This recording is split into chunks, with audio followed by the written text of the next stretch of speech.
ममता बनर्जी चुनाव हार गई तो कहती हैं कि मैं इस्तीफा नहीं दूंगी। केजरीवाल कहते हैं कि मैं हाईकोर्ट के सामने पेश नहीं होऊंगा, ना मेरा वकील पेश होगा, ना हम किसी चीज का जवाब देंगे। स्टालिन ने अपने राज्य में रुपये का सिंबल बैन कर दिया, हिंदी बैन कर दी। इनकी पार्टी सनातन को गाली देती आई है, अलग अलग बीमारियों से कंपेयर करती आई है और कहती आई है कि इस देश से सनातन को उखाड़ के फेंक देंगे। समय समय पर राहुल गांधी कहते आए हैं कि हम इंडियन स्टेट से लड़ रहे हैं। इस तरह का तो हमारा विपक्ष है। देख लीजिए कितना मैच्योर विपक्ष है। और ये वही लोग हैं जो 2024 का इलेक्शन संविधान के नाम पर लड़ रहे थे।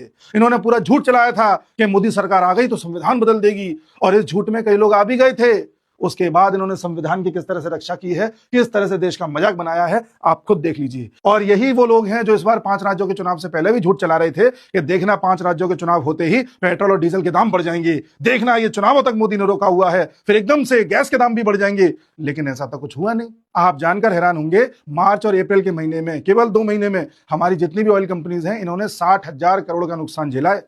हर दिन लगभग 1,000 करोड़ का नुकसान हो रहा है। गैस के हर सिलेंडर पर 475 रुपए का नुकसान हो रहा है। ये सिर्फ इसलिए ताकि जनता पर पेट्रोल, डीजल और एलपीजी के दामों का असर ना पड़े। और अभी भी दाम नहीं बढ़े हैं, दुनिया भर में दाम बढ़ गए हैं। कई मैच्योर कंट्रीज ऐसी हैं जहां का विपक्ष इतना मैच्योर है कि ऐसी परिस्थिति में सरकार से लड़ने के बजाय, झूठ चलाने के बजाय उसका साथ दे रहा है, जिससे कि देश के नागरिकों को कोई नुकसान ना हो। और एक हमारे यहाँ का विपक्ष है। इससे पहले भी कई चुनावों में विपक्ष ने कोशिश की है कि पेट्रोल डीजल के दामों को चुनाव से लिंक कर दो, लेकिन कभी भी ऐसा नहीं हुआ कि चुनाव का असर पेट्रोल डीजल के दाम पर पड़ा हो।